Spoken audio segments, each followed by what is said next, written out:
Então, gente, é o seguinte, hoje, aquele dia do último encontro, nós falamos de duas funções executivas, que foi organizar e planejar. Então, hoje, a gente vai... eu escolhi mais duas, né? Eu escolhi o iniciar e o focar, que são duas funções que são bastante difíceis para o estudante autista.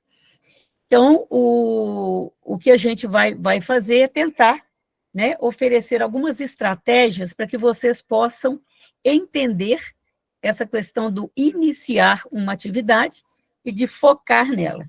A gente fala muito, né, que a pessoa com autista tem hiperfoco, só que o hiperfoco dele nunca, né, é na atividade que a gente precisa que ele foque, né? Então, nós falamos de planejamento e organização, e hoje nós vamos falar daquela lista que a gente fez no primeiro dia, nós vamos falar de iniciar e focar. Bom, então, o que a gente tem que pensar? A gente tem que pensar que as funções executivas, elas são o gerente do nosso cérebro. Elas é que vão gerenciar tudo o que a gente faz. Tudo que a gente planeja, tudo que a gente organiza, tudo que a gente executa, tudo que a gente controla e tudo que a gente mantém o foco e a atenção. Meninos, vocês estão vendo aqui um slide com o título Funções Executivas do Gerente do Cérebro, ok? Ok, meninos? Sim. Ok. Tem um desenho de um cérebro, beleza. Então, nós vamos continuar aqui. Então, a primeira função executiva que nós vamos conversar a respeito vai ser o iniciar. O que é essa função de iniciar? É a capacidade de dar o primeiro passo para começar uma tarefa. Então, qual é esse primeiro passo para começar? E muitas vezes, né, na pessoa autista, ele tem essa dificuldade de dar esse primeiro passo. Então, a função de iniciar é a habilidade de transformar a intenção de fazer em ação. Então, eu quero fazer, é a intenção. Então, eu vou fazer. Eu quero abrir o caderno, é a intenção. A ação vai ser pegar o caderno e abrir. Como é que funciona essa função executiva? Então, pensa num motor, né? Sem um motor, a tarefa não sai do lugar. Mesmo que você tenha o plano de fazer, se você não mobilizar, você não faz. Isso para qualquer ação. Tá? Uma ação de tomar um copo d'água, você está com um copo com água na sua frente, você está com sede, então você tem a intenção de tomar a água, mas se você não fizer o movimento de pegar o copo... Gente, tem alguém com o microfone aberto, por favor. Da escola, tem tempo. Tunísia. Gente, alguém desliga o microfone, por favor. Só uma oração para mim, porque eu tenho que assistir isso aqui. Gente, veja, por favor, quem está com o microfone, peça para fechar, por favor. O Toninho está com o microfone aberto. Sonísia. Então, essa habilidade de iniciar, ela está ligada diretamente aqui à motivação, né, ao querer fazer. Mas também é a capacidade de superar uma inércia, né, uma condição de parada e sobrecarga, né, sensorial ou cognitiva. Então, eu tenho um copo com água perto de mim e eu tenho que superar essa inércia, né, de ficar parada na frente do copo e não pegar, e superar também a sobrecarga sensorial, de pegar o copo, esse copo é gelado, esse copo é de vidro, eu tenho aversão ao vidro, né? Então, a gente percebe que, para a pessoa autista, a atividade de iniciar, ela não está ligada apenas à questão cognitiva, ao querer fazer, ao ter vontade de fazer, mas ela está ligada também à questão sensorial. Como que essa dificuldade ela vai se manifestar, né, numa pessoa autista? Ela pode ser um desafio significativo, né? Não é tão simples assim eu pegar o caderno e abrir, eu pegar o copo e tomar água. Então, isso não é tão simples assim. E pode acontecer por vários motivos. Então, normalmente, a pessoa pode se sentir sobrecarregada, tem muita coisa envolvida, né? Ela pode ter uma dificuldade de transição entre uma atividade e outra.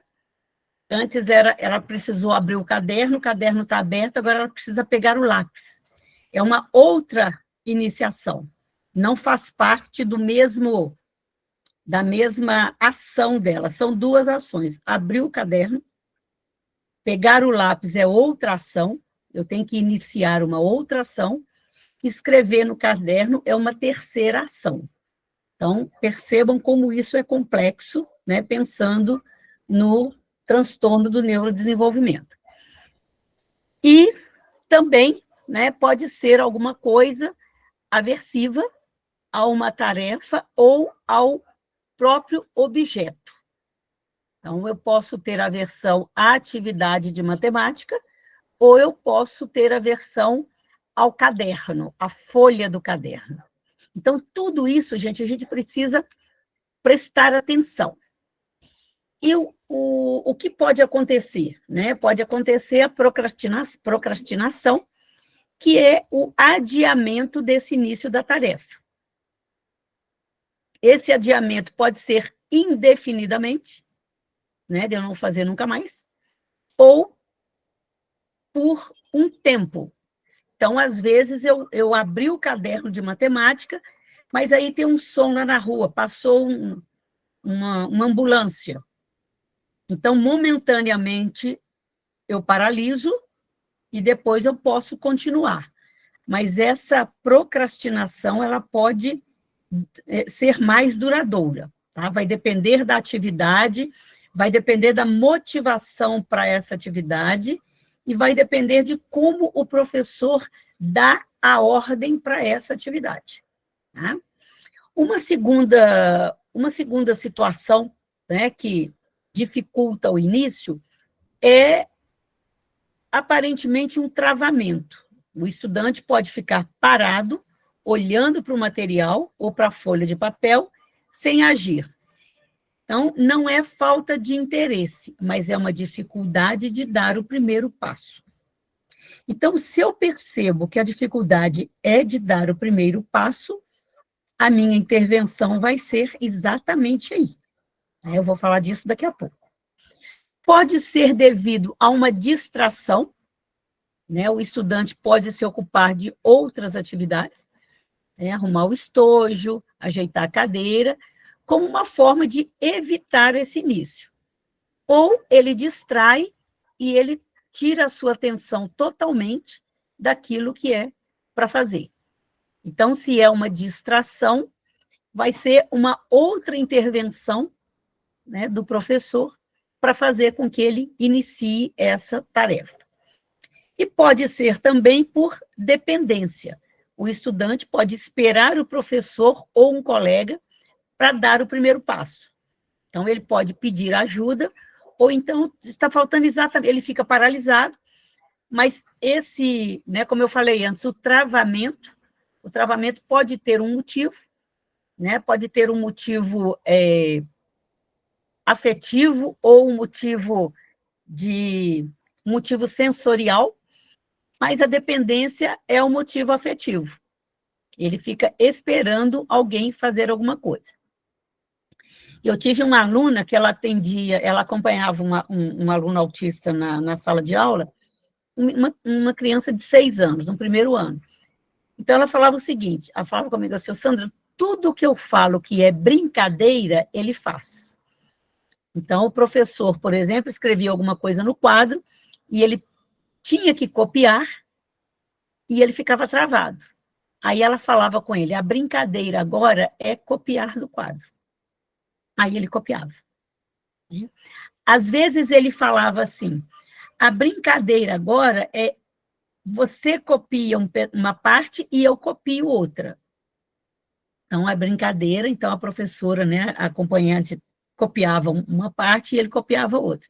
Então, a gente tem que observar, né, o que está acontecendo com esse estudante, e aí a gente volta a enfatizar a questão do PDI. Então, esse estudante de 6 anos de idade, né, ainda muito criança, a questão do brincar para ele era um atrativo. Então, a professora falava, tudo que eu falo que é brincadeira, ele faz. Mas isso não vai ser uma mágica, né, para todo mundo. Então, algumas estratégias para a gente desenvolver a habilidade iniciar. Então, o objetivo vai ser remover as barreiras que impedem esse início da tarefa, tornando o primeiro passo o mais simples e acessível possível. Às vezes, esse primeiro passo não é simples para o estudante e não é acessível. Então, nós temos que pensar o que será, né? O que pode ser mais simples para ele e mais acessível. Então, uma tarefa que a gente sempre orienta, né? Quebrar as tarefas em pequenos passos. Então, a maior barreira para o início é a sensação de que a tarefa é grande demais. Então, dividir as atividades em etapas, às vezes etapas minúsculas, né, e claras, é importante. Então, um exemplo aqui. Em vez de dizer, faça a lição de matemática, diga, primeiro você vai fazer o exercício 1. Depois que terminar, vamos para o exercício 2. Então, não é fazer a atividade, não é fazer a lição de matemática. Então, nós vamos fazer o exercício 1. Fizemos? Agora nós vamos fazer o 2. Fizemos? Então, agora nós vamos fazer o 3. Então, o passo a passo, para que ele possa ter tranquilidade, né, de realizar, né, a tarefa. Eu tive um caso também de um estudante do ensino médio que ele falou para a professora, né, ele rasgou a prova da professora, e ele falou que a prova dela era uma porcaria, porque ela perguntava muita coisa numa questão só. Aí, quando ela foi observar, ela falou, realmente, eu pergunto muita coisa numa sessão só, numa questão só. Então, o que ela começou a fazer? Ela queria, né, uma tarefa, então ela começou. Número 1, faça isso. Número 2, faça isso. Número 3, então uma questão, que antes era uma questão, se transformou em 5, 6 questões. E aí ela percebeu que não só esse estudante autista teve facilidade, mas outros estudantes da turma, que ela considerava como estudantes com grandes dificuldades, eles também começaram a entender melhor. E aí ela falou, bom, uma coisa que foi importante para o autista, e ele me falou, né, e ele me deu essa dica, foi importante para vários outros estudantes. Bom, algumas outras estratégias, né, para iniciar tarefa. Usar temporizadores. Cronômetro visual ou um timer, né, é uma ferramenta útil. Por quê? Você vai dizer, em 3, 2, 1, vamos começar a lição. Então, preste atenção. Na hora que eu falar 3, 2, 1, né, você pode mostrar o temporizador, né, aí na figura tem um relógio, né, com 15 segundos. Eu posso fazer isso em 15 segundos, né, e posso ir diminuindo esse tempo. Então, nós vamos olhar o relógio, na hora que tiver tudo 0, a gente vai começar. Então, 15, 14, 13, 12, aí você vai acompanhando e ele vai tendo uma tranquilidade, né? E isso vai criar um momento claro para o início da sessão. Essa coisa, gente, de temporizador é muito interessante. Quando eu atendia criança em consultório, eu nunca falava, né? Faltam 5 minutos para terminar a sessão. Eu sempre falava, nós ainda temos 5 minutos na sessão. Porque faltam 15 minutos é muito pouco tempo. Ainda temos 15 minutos é muito tempo. Então, às vezes, a nossa fala, a forma com que a gente fala, né, ela tem um significado para a criança. Eu, na época, eu atendia só criança, né, então eu tinha cuidado com essa verbalização daquilo que eu precisava. Então, esse temporizador, ele é legal. Às vezes, aquela ampulheta, né, tem umas ampulhetas pequenininhas, que a areiazinha, ela corre mais rápido, então você pode mostrar a ampulheta, falar assim, olha, eu vou virar na hora que a areia cair toda para baixo, aí nós vamos começar a sessão.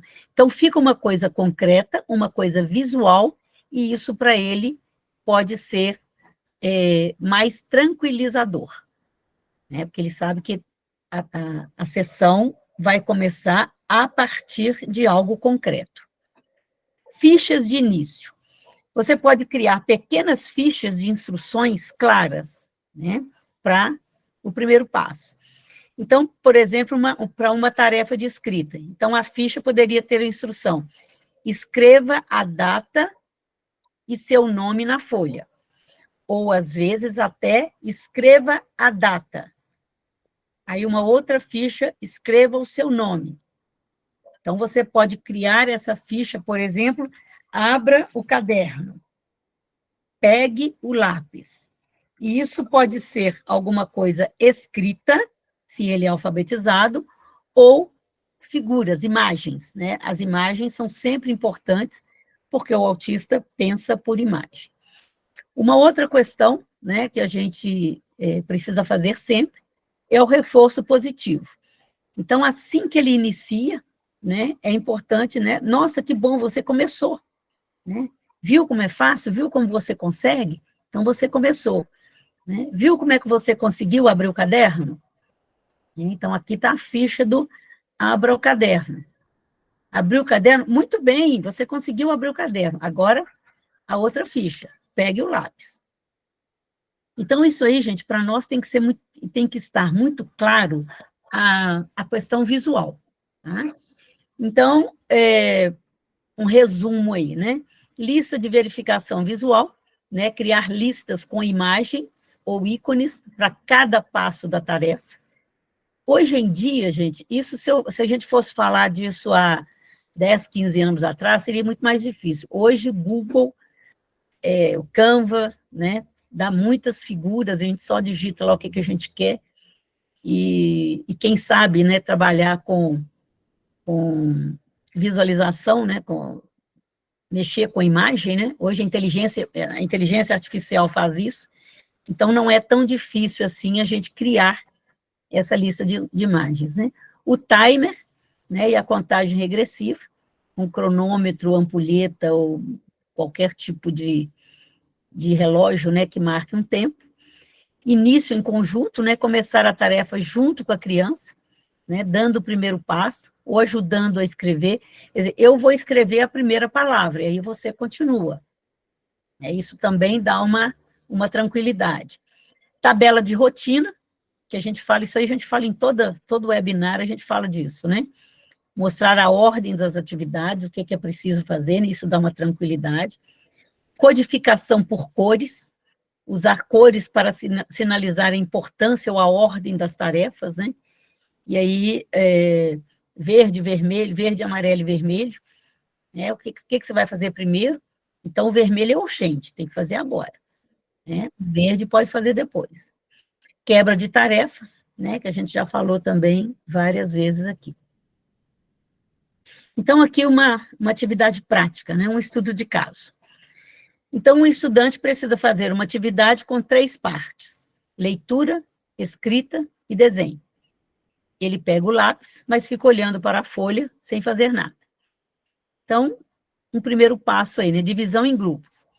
Então, divido os educadores em pequenos grupos, né, de 3 ou 4 pessoas, e às vezes até menos. Normalmente, eu peço para dividir em dupla. 3 e 4, às vezes, é muito, né? Discussão da proposta, né? Peço que discutem e proponham soluções usando as estratégias apresentadas para as funções de iniciar e focar. Então, eu peço para a criança... Sandra, Oi? eu mandei lá no grupo, se você quiser me mandar os slides, eu passo para você. Tá, mas vocês estão conseguindo visualizar? Ele só não está no modo apresentação, mas está dando para visualizar. Pois é, porque deu tanta complicação, Nivane, você não tem noção.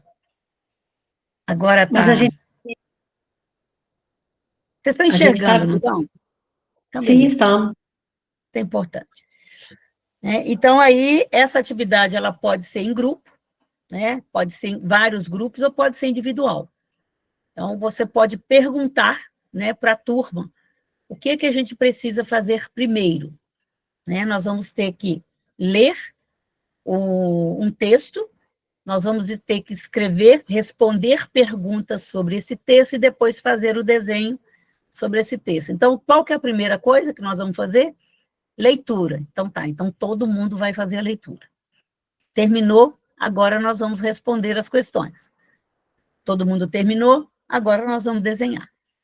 Então, você pode fazer com a turma inteira, você não prejudica ninguém e você auxilia o estudante que tem dificuldade. Então, né, nesse caso, você pode quebrar, né, as tarefas. Leia apenas o primeiro parágrafo, ao invés de você pedir para ler o texto todo, né, ler a página inteira. Então, vamos ler a primeira frase juntos. 3, 2, 1, vamos começar a leitura. E aí pode ser uma leitura coletiva, né, com todo mundo, ou pode ser a leitura ali do professor ou do auxiliar de inclusão junto com o estudante. Então, as fichas, né, para início dessa atividade. Escrever o nome no topo da folha.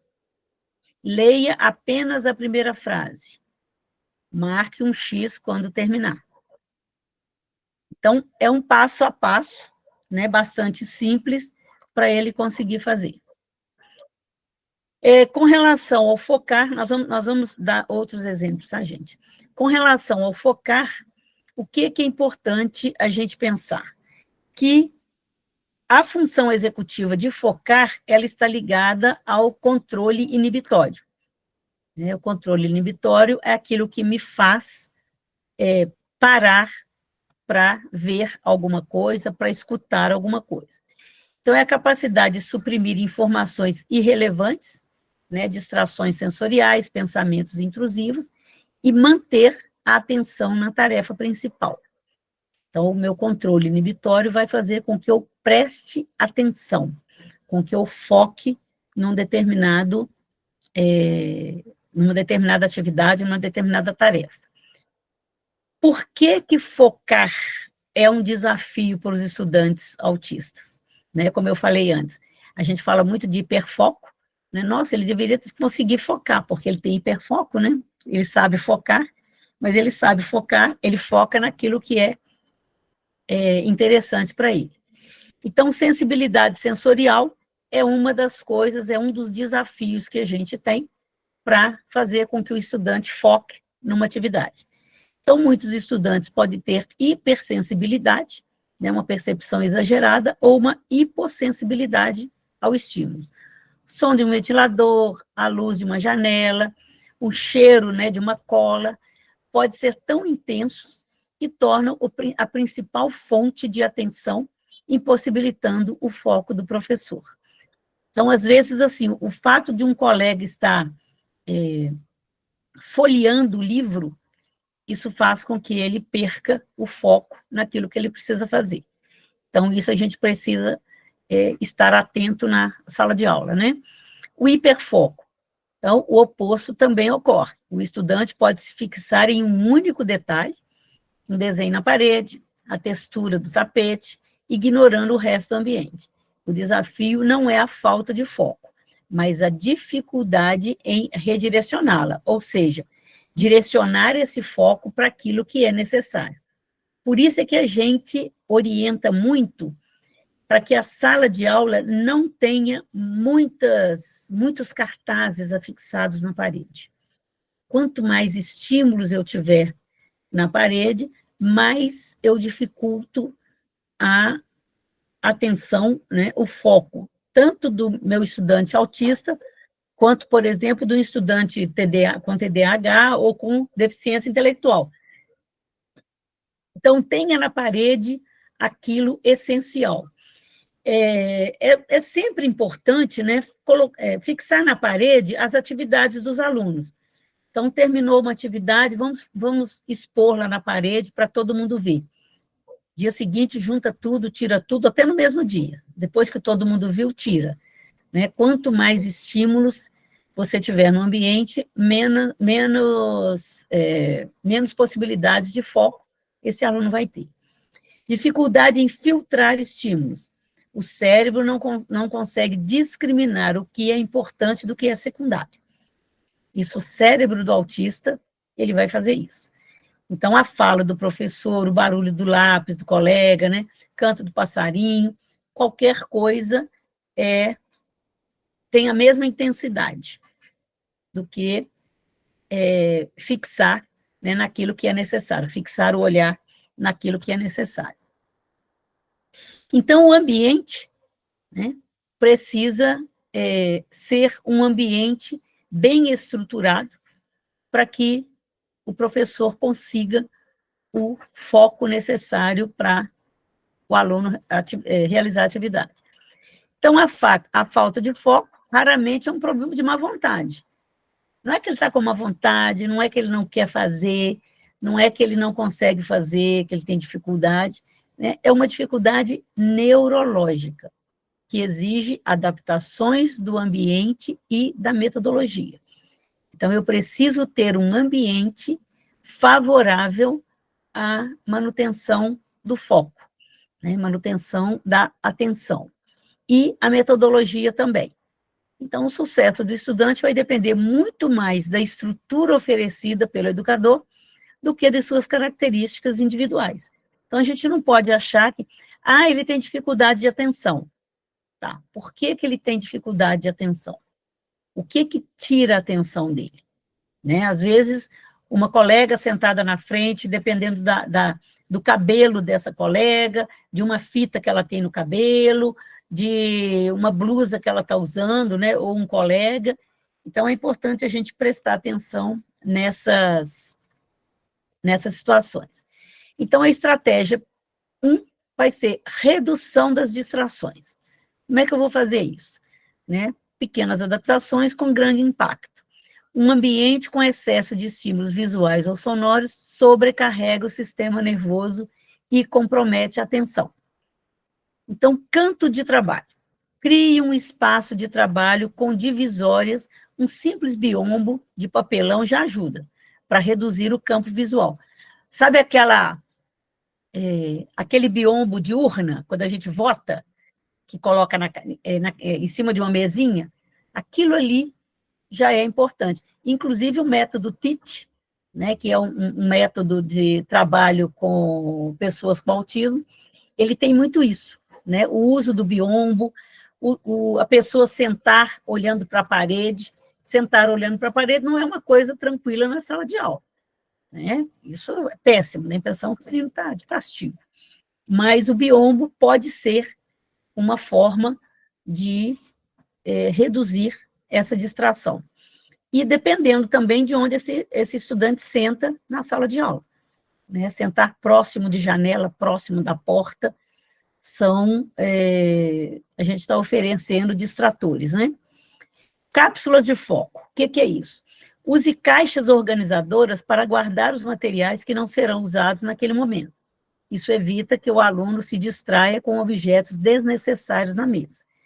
Então, normalmente, quando você, né, dá uma ordem, pega o caderno, agora pega o lápis de escrever e pega a borracha. Pronto, fecha o estojo. fecha o estojo, é uma outra ordem, porque ele não vai ficar olhando para os lápis que estão lá dentro. Ou algum objeto que está em cima da mesa, vamos guardar esse objeto na mochila. Né? Não vai ser necessário. Até o estojo. Fechou o estojo, vamos guardar na mochila, para reduzir esse distrator. Porque, às vezes, até o feixe-eclair do estojo é um distrator, né? E aquilo ali é gostoso de ficar mexendo. Então, é uma forma da gente, pegou o lápis e tal, vamos guardar o estojo dentro da mochila. Música e fones de ouvido. Né? Em atividades individuais, permita que o aluno use fones de ouvido para abafar o som do ambiente. Né? Esse fone pode ter uma música calma ou, então, totalmente sem som. Então, o abafador de ouvido é um ótimo distrator, é uma ótima forma da gente eliminar os distratores. Os apoios visuais, né, para a rotina, vão oferecer uma previsibilidade. E essa previsibilidade é importante para a aprendizagem. Então, a previsibilidade... Sim. Licença, se você está falando, está aparecendo para a gente o slide número 12. Não está coincidindo com a sua fala, a apresentação, entendeu? Tá, peraí. Está no 12 para a gente. Olha aí, gente. Nossa, eu estou no 18. Para todo mundo, gente, está aparecendo 12?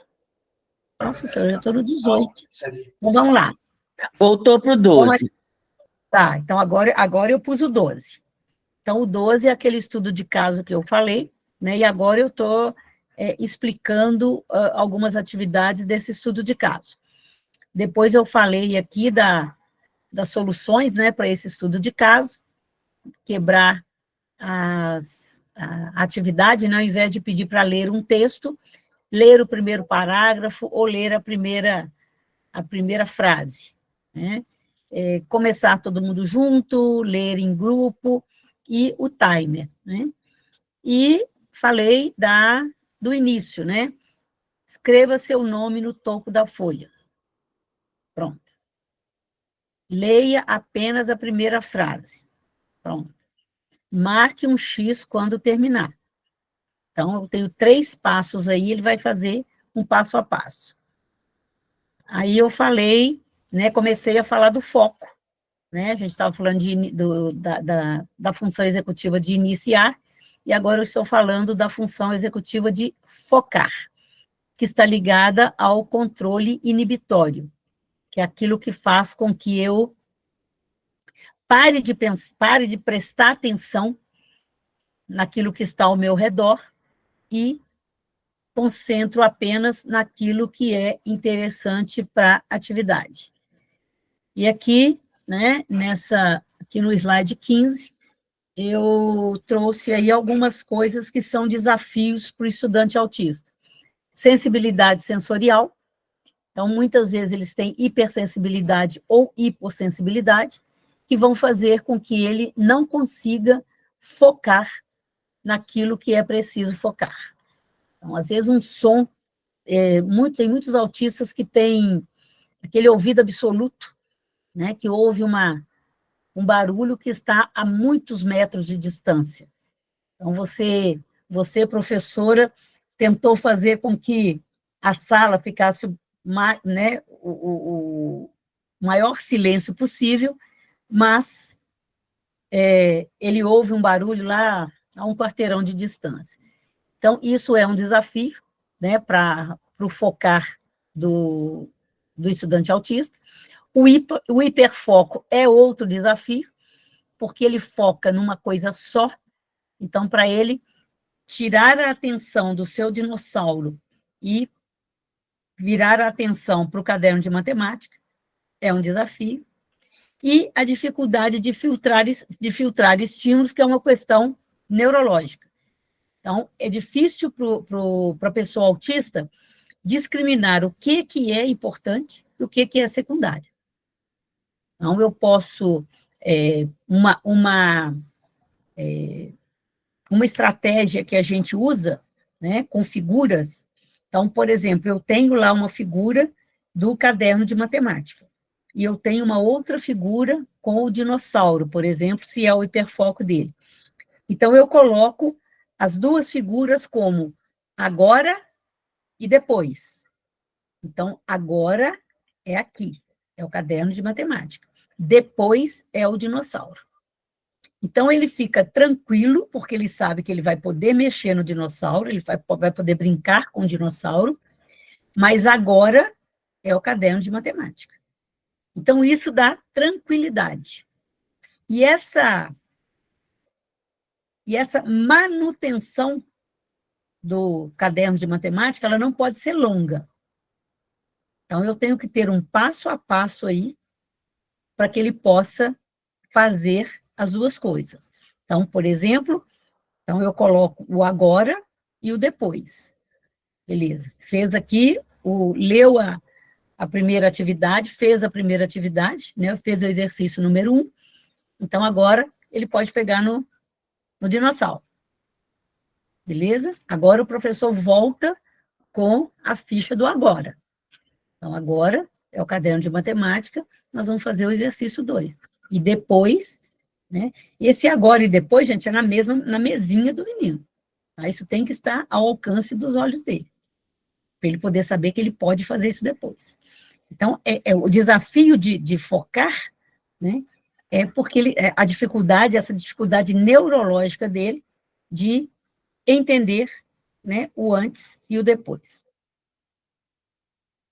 Então, aqui, né, no slide 16, né, eu estava falando sobre que a dificuldade de foco não é má vontade, não é desinteresse, não é não gostar da atividade, né, é uma dificuldade neurológica, que vai exigir uma adaptação do ambiente e uma adaptação da metodologia. Então, por isso é que eu falei que o ambiente não pode ter muitos estímulos, tá? A menor quantidade de estímulos possível. Sempre falo com o professor, coloque o necessário. Às vezes, o que é o necessário? Por exemplo, para crianças do primeiro ano, um alfabeto, um calendário, né? Numerais de 1 a 9. Então, assim, depende do que o professor está fazendo. Então, colocar o mínimo necessário, porque isso é repertório, né? Ter o alfabeto visível é repertório, né? Ter o calendário visível é repertório, e ter a rotina. Pronto. Então, se você tem um estudante autista, e tem turmas que tem mais de um estudante autista, então eu tenho que pensar, porque é muito bonitinho, né, gente? Principalmente no ensino fundamental 1. Aquela sala toda colorida, toda cheia de florzinha, toda cheia de bichinho, das joaninhas, e não sei o quê. Mas isso, se você tem um estudante autista, você precisa mudar esse ambiente. Então, muitas vezes... E o próprio TDAH também, né, Sandra? TDAH também, exatamente. Gente, eu sou um exemplo disso. Todas as vezes que eu sou aluna, eu tenho que sentar na primeira carteira. Tudo me tira atenção. Então, se eu sento na primeira carteira, eu só olho para o professor e para o quadro. A minha distração lateral, ela passa a ser muito pequena. Então, assim, eu tenho déficit de atenção.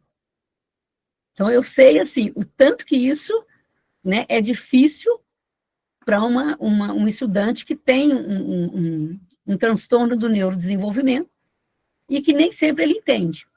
Eu não sei se foi para vocês que eu contei o caso do filho de uma colega minha aqui de BH, né, que quando ele ia fazer o para casa, ele tirava todos os lápis do estojo, tirava um a um. Aí, a mãe começou a trabalhar com ele, né, para dizer, o que é necessário? O que você vai fazer? Você vai escrever ou você vai desenhar? Então, qual é o objeto necessário? E aí, ela contando, né, que um dia ele começou a fazer isso, tirar um lápis, 2, 3, aí ele olhou para ela e falou, mãe, eu estou sendo autista, não estou? Ela falou, tá. Aí ele voltou com os lápis, tirou o lápis de escrever, a borracha, fechou o estojo. Então, quer dizer, ele tinha consciência disso, mas nem todo autista tem essa consciência.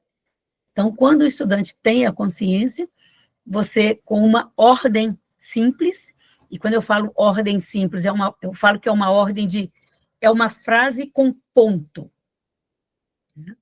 Faça isso. Pegue o caderno. Ponto. Pegue o lápis. Ponto. Pegue a borracha. Ponto. Abra o caderno. Ponto. Escreva o seu nome na parte superior da folha. Ponto. Então, assim, o autista precisa disso. Porque não adianta quando você fala para a turma, gente, vamos pegar o caderno aí, pega o lápis e a borracha e escreva o nome escreva o nome de vocês na folha. Isso é muita informação. Muita informação. Mesmo que ele tenha, mesmo que a inteligência dele funcione dentro da média ou acima da média. Então, a gente tem que pensar nisso. Então, muitas vezes, o problema não está no estudante, está na metodologia, está na forma com que a gente faz as coisas com ele, ou no próprio ambiente. Então, o redutor de distrações, né? Canto de trabalho, criar um espaço de trabalho, para que ele possa não distrair. Normalmente, a primeira carteira, muitas vezes, é ideal, nem sempre, mas muitas vezes pode ser ideal, né? O biombo, que eu falei, né, que eu usei lá, o exemplo, né, quando a gente vota, né, que tem aquele biombo de papelão, a gente pode fazer isso com caixa de papelão, né, caixa comum. Então, isso pode ajudar, né, a reduzir o campo visual, né? Cápsulas de foco, né? Caixas organizadoras. Então, as caixas organizadoras, elas são importantes para que ele possa se distrair com objetos desnecessários. Então, eu coloco, né, ali o que não é necessário, eu coloco numa caixa e tampo essa caixa e tiro ela da minha visão e fico com aquilo que é necessário. E os fones de ouvido, né, como abafadores, que pode ter uma música suave ou pode ser totalmente sem som. Então, eu estava nesse slide aí quando vocês chamaram a minha atenção, né, que é o slide 18. Então, a segunda estratégia, né, de apoios visuais é a rotina, né, apoios visuais para a rotina. Ele me dá previsibilidade. Então, a previsibilidade, ela acalma e ela direciona a minha ação, porque eu sei o que eu preciso fazer depois. Lembra lá quando eu falei de iniciar? Então, o que eu vou fazer agora?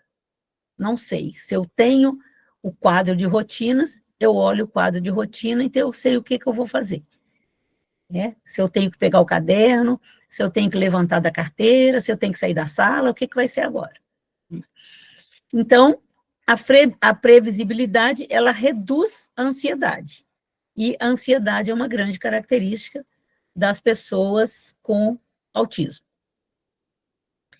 Então, ao invés do estudante ficar tentando entender o que vai acontecer, e nem sempre ele vai conseguir, principalmente, por exemplo, num autista de nível 3 de suporte.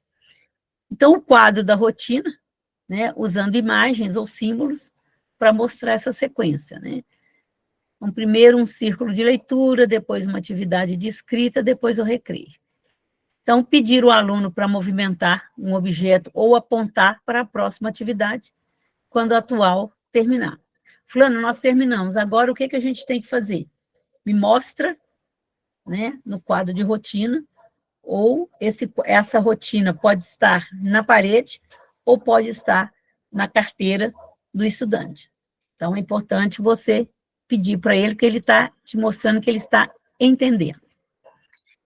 Então, algumas atividades práticas aqui na sala de aula.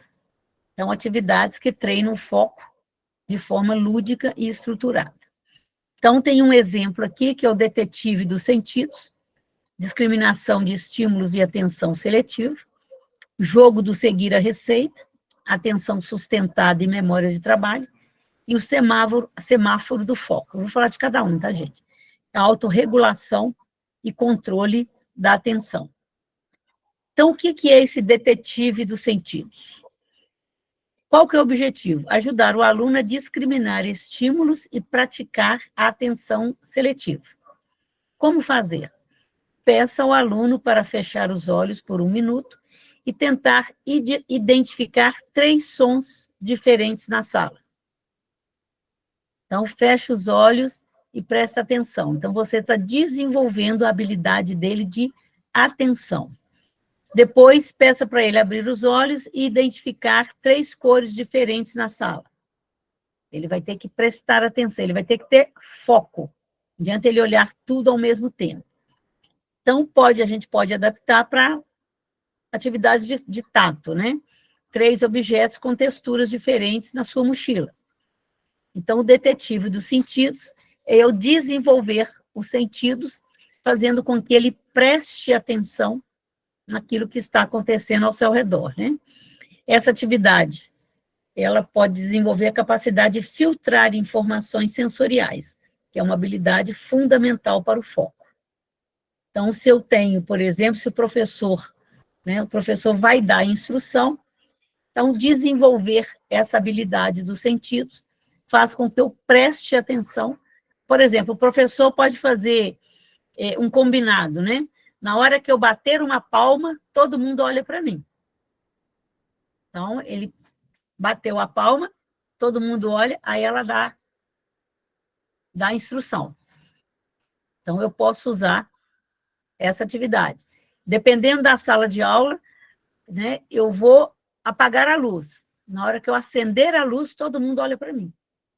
Então, eu vou usar as habilidades sensoriais do estudante para manter o foco. O outro exemplo que eu dei, né, o jogo de seguir receita, passo a passo. Né? Então,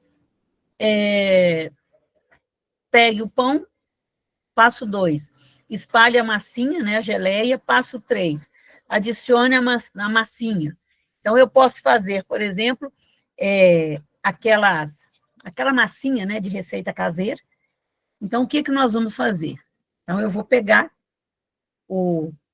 a massinha, né, vou espalhar na mesa e depois eu vou colocar alguma coisa nessa massinha.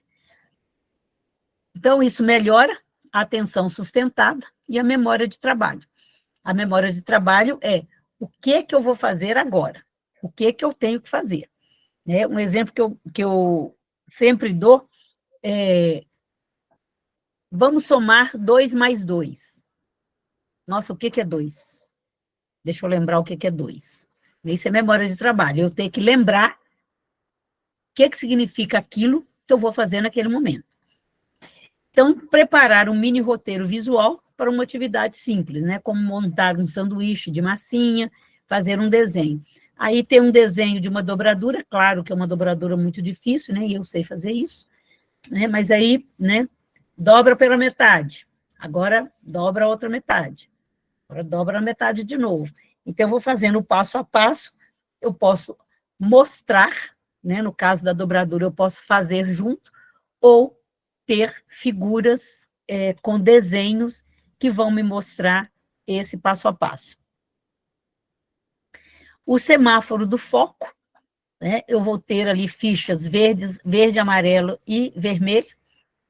Então, o verde significa continue, você está focado e no caminho certo. O amarelo é atenção, você está quase lá. Hora de prestar mais atenção na tarefa. E o vermelho é pare, respire e refoque. Momento de pausar e retomar o foco. Então, se o aluno está ali com uma atividade, então eu posso dar o vermelho para ele, primeiro, que é a ficha de atenção. Então, pare, respire e vamos manter o foco. Então, amarelo. Atenção, presta atenção no que você está fazendo, nós estamos quase lá. Então, hora de prestar mais atenção, olha o que você está fazendo. e quando ele está focado, você dá a ficha verde, que é a ficha do continue, né? Você conseguiu focar, então você está no caminho certo. Então, essas fichas de cores, né, vocês já devem ter visto, né, tem muitos terapeutas que aconselham as famílias aquelas fichas de troca. São fichas com desenho e que o aluno troca por aquilo que ele quer. Então, no caso, por exemplo, de uma casa, né? Então, por exemplo, ele quer comer uma banana. Então, ele pega a ficha de banana e entrega para a mãe entrega uma banana para ele. Então, essas fichas de troca, elas são extremamente eficazes, tá? Para a comunicação. E aqui o exemplo, né, do semáforo, como a ficha é uma forma bastante concreta de trabalhar, né, com os estudantes, então ela é importante também. Gente, eu estou olhando a hora aqui, tá? Nós começamos um pouquinho atrás, mas eu estou quase acabando. Então, a síntese aí desses pontos, né? O foco, controle inibitório, capacidade de suprimir distrações e manter a atenção na tarefa principal. O ambiente é fundamental, adaptação do espaço físico faz toda a diferença. Previsibilidade e rotina reduzem a ansiedade, né? A estrutura clara vai liberar energia cognitiva para o aprendizado. Apoios visuais são essenciais. As ferramentas visuais compensam a dificuldade de processamento. E o foco pode ser treinado. Atividades específicas, né, desenvolvendo aí as habilidades atencionais. Então, só para lembrar aí. Peraí, saltei uma aqui. Não, saltei duas. Então, a implementação dessas tarefas, gente, ela tem que ser gradual. Então, aí vocês podem colocar, né, na primeira e na segunda semana, introduzir uma estratégia por vez. Então, comece com listas visuais simples para priorizar atividades. Então, o que você quer que ele faça? Então, você deve estabelecer uma prioridade. O que é mais importante nesse momento na sala de aula? Na quinta e na sexta semana, você pode incorporar o cronômetro, a codificação por cores, observar quais estratégias funcionam melhor, né? Para cada estudante vai ser uma estratégia diferente. Desculpa, eu saltei aqui. A semana 3 e 4, adicionar técnicas de início conjunto, né, com a turma toda, praticar a quebra de tarefa em passos menores, depois incorporar cronômetro e codificação por cores, e, por último, refinar as abordagens baseando-se nos resultados, aumentar gradualmente a independência do estudante. Então, aí no final, você pode até somente, com as fichas, né, fazer com que ele tenha o foco. Então, a implementação gradual, ela vai permitir que tanto o educador quanto o estudante se adapte às novas estratégias sem sobrecarga. Então, isso aqui, gente, essa implementação gradual, ela é importante pelo seguinte, que às vezes a gente fala de várias estratégias, não são todas, faça uma mínima, tá?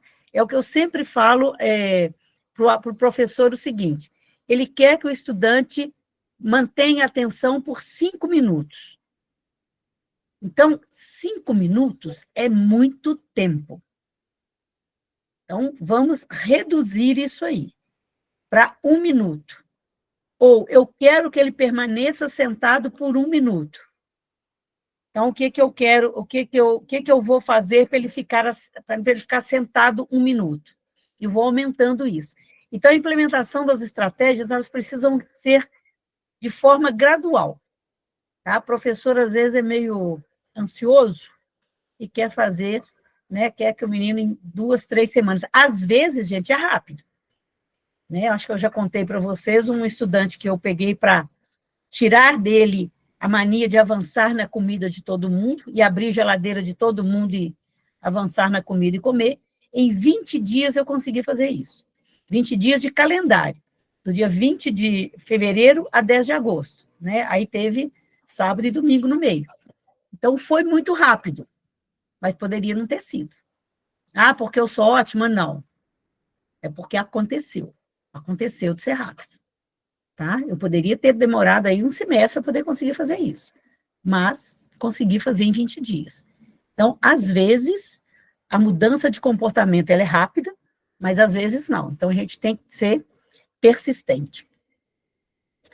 Avaliar e monitorar, né, observações semanais, registrar o progresso do estudante pelo menos 3 vezes por semana, experimentar pelo menos 5 estratégias diferentes antes de decidir quais funcionam melhor, porque às vezes uma estratégia funciona muito bem para um estudante, mas para o outro não funciona, e encontrar com a família a cada 2 meses, no mínimo.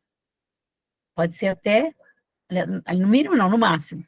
Às vezes, mensalmente, é importante para discutir os progressos, né? Os indicadores de sucesso. Então, se eu faço isso, né, eu posso conseguir redução do tempo de hesitação, né, aquele momento em que ele tem dificuldade de fazer as coisas, então ele vai demorar menos tempo para começar a tarefa, maior independência, né, necessidade de menos apoio direto para iniciar a atividade, e melhor organização, demonstrar maior capacidade de priorizar tarefas. Então, a partir do momento que eu consigo fazer com que o estudante esteja realizando uma atividade, por menor que seja, sempre crie metas pouco audaciosas, tá? Coisas bastante simples. E aí, umas considerações importantes, né? Consistência é fundamental, então, o uso das ferramentas de forma regular e previsível ajuda a internalizar, né, a habilidade de priorizar e contribuir para a autonomia, ou seja, é importante que essa ferramenta seja repetida, sempre da mesma forma, para atingir o mesmo objetivo, porque é mais fácil de internalizar. Paciência no processo, né, o desenvolvimento é um processo gradual, né, cada pequeno progresso deve ser celebrado, né, e reconhecido. Individualização, cada estudante é único, a gente fala isso o tempo inteiro, né? As estratégias podem precisar ser adaptadas de acordo com a necessidade. E colaboração, trabalhar em parceria com a família, com outros profissionais da escola, se ele frequentar a sala de recursos, né, com o professor da sala de recursos, o supervisor, né, o professor não tem que fazer tudo sozinho, não tem que dar conta sozinho. E aí, né, alguns materiais recomendados: cronômetro, etiqueta colorida, quadro de rotina, ficha de instrução, adesivos de recompensa, os aplicativos e tecnologias, né, que também são muito importantes, e hoje a gente tem muitos softwares que são auxiliares nisso, né, e alguns pontos-chave, né, para lembrar. As funções executivas podem ser desenvolvidas com estratégias adequadas e com consistência. Cada estudante autista pode responder diferentemente às estratégias. A paciência e a persistência são essenciais. O objetivo é promover autonomia e autoconfiança no estudante, fazer com que ele consiga fazer sozinho, né? O uso das ferramentas de forma regular e previsível ajuda a internalizar a habilidade de priorizar. Gente, por isso é que a gente fala que a teoria cognitiva comportamental, ela é importante para o autista, porque eles aprendem por condicionamento, por repetição, tá? Então, tenham sempre isso em mente, né? E o sucesso não está em eliminar as dificuldades, mas em criar condições adequadas para que cada estudante possa florescer. Então, para refletir, né, quais adaptações você já implementou, né, na sua sala de aula e que resultados você observou. Sempre pensem o seguinte: se não está dando certo, você ainda não experimentou o que dá certo. Às vezes o professor fala: eu já experimentei de tudo, nada dá certo. Não, você ainda não experimentou o que dá certo. Você já experimentou muita coisa, mas não experimentou ainda o que dá certo. Então, seja persistente. Então, dessas atividades, né, dessas estratégias que a gente apresentou, então, o que vocês gostariam aí de fazer, né? O que disse mais a vocês. E aí, né, um agradecimento, né, pela atenção, uma desculpa pela confusão do começo, é pensar, né, que juntos nós construímos uma educação mais inclusiva. Se a gente trabalhar junto, a gente consegue. E aí eu coloquei umas referências que auxiliaram na construção desse trabalho. Ok, meninas? Alguma pergunta? A Alguma Aparecida questão? está com a mão levantada desde o início. Não sei Desde se o ela tem começo. uma questão. Eu perguntei para ela se ela já queria fazer pergunta antes da gente começar a conversar, ela não respondeu, então eu fui embora. Deve ser Né? sem querer mesmo, né? Mas é. Alguma pergunta, gente? Alguém quer fazer alguma colocação? Ô, gente, Até a questão lembrando... assim... pode falar, Nivânia. Não, termina você, antes de eu... Não, é porque às vezes, Nivânia, quando a gente faz uma apresentação, às vezes o professor fala assim, isso é muito legal no slide, mas na vida real não é. Gente, isso não é receita, tá? Isso são ideias. As ideias são feitas para serem modificadas e para serem lapidadas. Vocês vão pegar uma ideia e ver de que forma ela se adequa melhor para a sua turma e para o seu estudante especificamente. Então, vamos pensar assim, o que eu posso fazer, né, já que eu preciso que ele tenha foco, eu preciso que ele tenha iniciativa, né, que ele comece a atividade, e preciso que ele tenha foco. Uma coisa logo depois da outra. E aí, assim, como que eu vou fazer para conseguir isso? E sempre, gente, estabeleçam tempos curtos, tá? 1 minuto. 1 minuto, às vezes, é muito tempo para ele ficar sentado. 1 minuto, às vezes, é muito tempo para realizar uma atividade. Então, e depois você vai passar para 2 minutos, 3 minutos, até você conseguir fazer com que ele fique na atividade mais tempo, tá? Então, tem jeito, é difícil, mas é possível, e a gente tem que ser persistente, não tem jeito. Não tem jeito. Alguém gostaria de... Só lembrando, gente, porque assim, a disfunção executiva, ou a dificuldade nas funções executivas, ela acontece com o TDAH, né, com o autista, e com o TDAH também. Isso é importante a gente lembrar, porque quando a gente começou a discutir tudo isso, né, porque a gente começou primeiro tendo uma aula geral, né, de funções executivas, e depois a gente está vindo, então, falando cada vez de 2, né? A Sandra aí já veio 2 vezes, trouxe contribuições muito importantes, né? Uma ótima didática, né? Uma aula super organizada. Obrigada, viu, Sandra? Assim, porque com o número de alunos com TDAH, hoje a gente pode dizer que o número grande de alunos com TDAH e o número grande de alunos com autismo, então, são os 2 maiores desafios que a gente vem tendo, né? Uhum. Então, é importante que a gente entenda que isso vai servir também para o meu aluno com TDAH, Sim. Porque ele tem uma dificuldade enorme de focar, né? Ele tem uma dificuldade grande de estar... Maria Virgínia, você por aqui, que bom! Você é de lá e de cá, né? Até para o aluno... Boa noite para vocês, tudo bem, né? Boa noite. Estamos juntos aí sempre, não podemos deixar, não. Agora eu estou em Itaúna, com certeza, estamos juntos. A Ana Costa também levantou a mão aí, Nivânia. Para o estudante com deficiência intelectual também, né, Nivânia?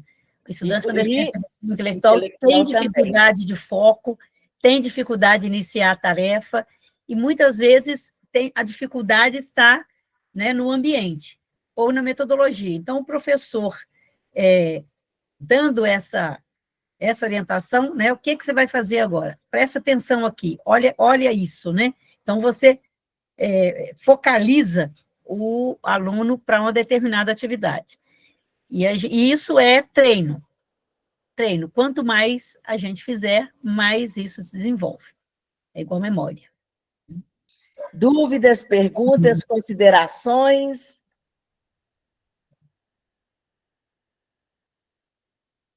Eu tenho a agradecer, né? Verônica levantou a mão. Considerações. Ô, Sandra, é um amor, é uma delícia te ouvir, tá? Bom, É o que você obrigada. fala. É difícil, mas não é impossível. E, além de tudo isso que você falou de uma forma muito carinhosa, muito sabedora do que fala, eu penso que a gente tem que olhar para o aluno e se descobrir com ele e fazer todas essas tentativas. Então, assim, amo educação especial, já falei aqui, gosto de dar o depoimento, vale a pena, porque cada coisinha que a gente consegue acrescentar, a gente vibra de alegria. Parabéns, Sim. tá? Eu gosto muito de ouvir, gosto mesmo. Bom, obrigada, Verônica. E obrigada aos outros meninos também, né, pela audiência. E estamos à disposição, né, Nivânia, sempre. A ideia é uma parceria, né? Uma troca. Você falou, bom, hoje ela falou uma coisa que agora eu entendi. Eu já tinha ouvido isso, mas ainda não tinha dado aquele clique, né? A gente tenta trazer aí os exemplos também para ajudar com isso, né? Assim, às vezes o jeito que a pessoa fala, o exemplo que ela traz, clareia mais, né? E, como se diz, o negócio não é fácil, não. Nós temos que, né, nos apoiar e uma ajudar a outra aí. Exatamente.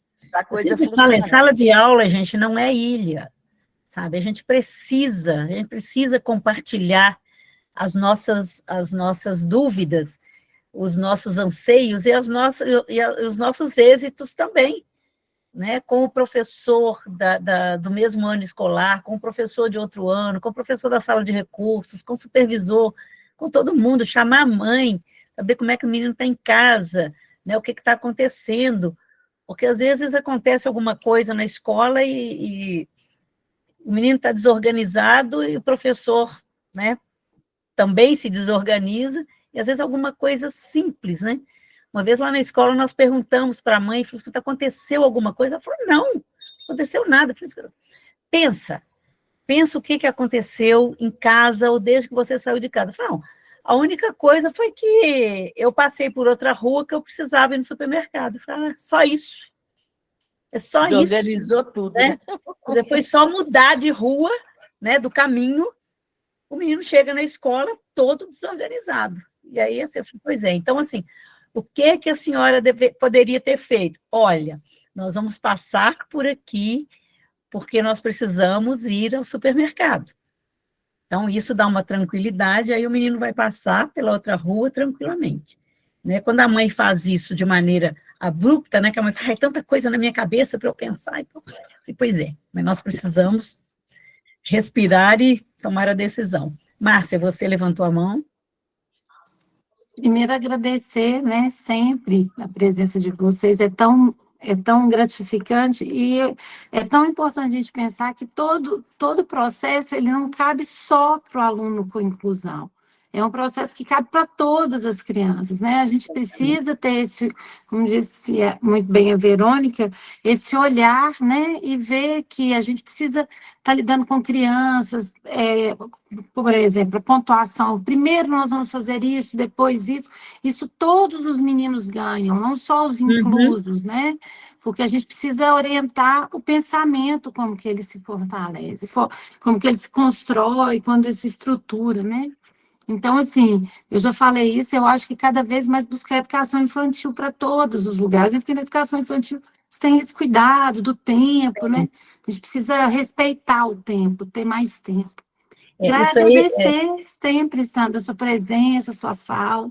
A gente ficou muito grato, assim, e a participação é tão significativa, a gente ficou muito feliz. Obrigada, viu?